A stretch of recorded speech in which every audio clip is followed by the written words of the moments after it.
If a financial institution cannot rely on audited financial statements to make a credit decision, other sources of information will have to be used.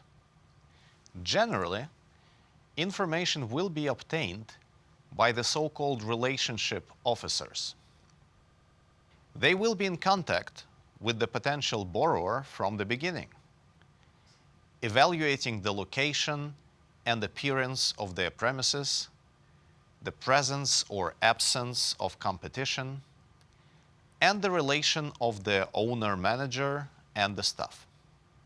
They will try to obtain financial details, bank and trade references from the owner-manager, various information from credit bureaus, if they exist, various non-financial information from business partners, business associations, and chambers of commerce.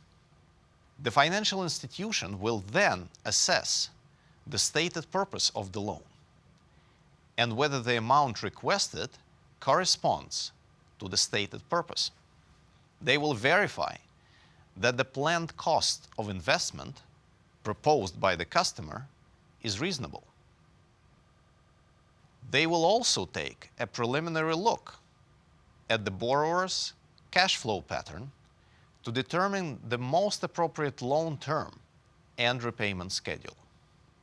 In some cases, a financial institution may already be familiar with the industrial sector where the borrower operates. If not, they will have to learn.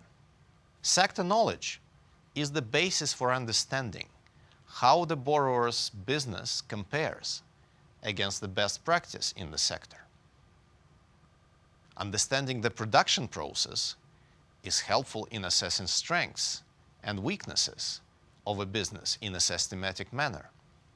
Understanding the product cycle is essential for assessing the future repayment capacity of the business and therefore for determining the right maturity structure and the repayment schedule for the loan.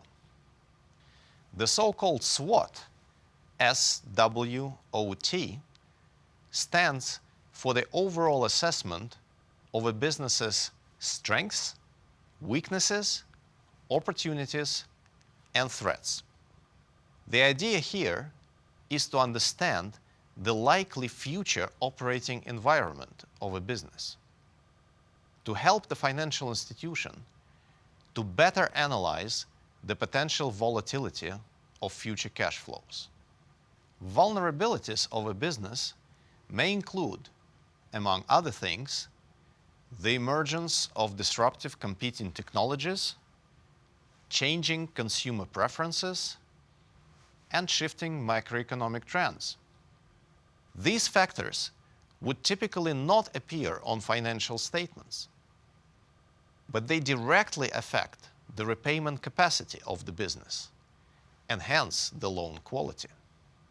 An SME is often managed by the owner, and therefore the manager cannot be easily replaced. It is therefore crucial for a financial institution to assess the management skills. They will need to assess the manager's competence in running the business, as well as financial management skills, which are necessary to ensure that the loan will be serviced. They will also need to assess the personal risk. What would happen to the business if the manager-owner suddenly dropped out because of an accident, illness, or other personal circumstances?